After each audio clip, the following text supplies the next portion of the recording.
because if they were doing the hinge and hold method, they would find that that method, along with the lob shot principles, will get the ball out of the rough just fine.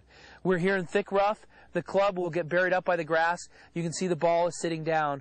Now, we cannot rely on spin to get the ball stopped because we have so much grass between the club and the ball. The only thing we can use is trajectory. So what we want to do is very similar to the lob shot using the hinge and hold technique. We're going to hinge and hold throughout this shot, but we're going to come in heavy just like a lob shot, and when the ball is sitting down in the rough, we're assessing our lie and we're putting our weight forward. We're driving the club in behind the ball and letting the ball just pop up high and land ever so soft. When we have the ball sitting higher up, that's when we'll level out our weight.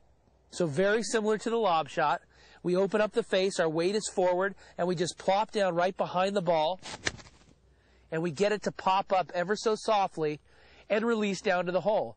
Now, obviously, it won't be as good as a shot from the fairway, but we can use trajectory to get the ball stopped.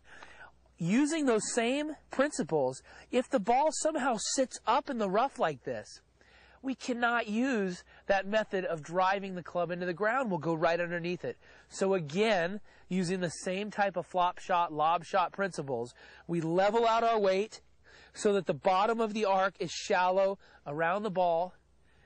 We open up the face slightly, but we don't lay it flat like we did for the previous shot where the ball's sitting down. So we open it up, but just not as much, and then we just use the same swing. And I'm able to get the ball up high and soft and control it somewhat. So not always when we're in the rough are we trying to get the ball to land softly. A lot of times we can be in the rough and the pin can be in back and we need the ball to release. So when we do that, we still are not going to be able to catch the ball solidly. We have grass in between the club and the ball. So what we do here is the same technique of falling in behind the ball, letting the club just fall right in behind the ball, but we scoot the ball back in our stance and square up the club face. This is going to give it less loft and force the ball out lower out of the rough and with more release. You can see the ball is further back in my stance, letting the club come into the ground behind the ball. We're not trying to catch the ball first. There's too much grass there. So we're playing like a little mini flop shot, even though the face is square.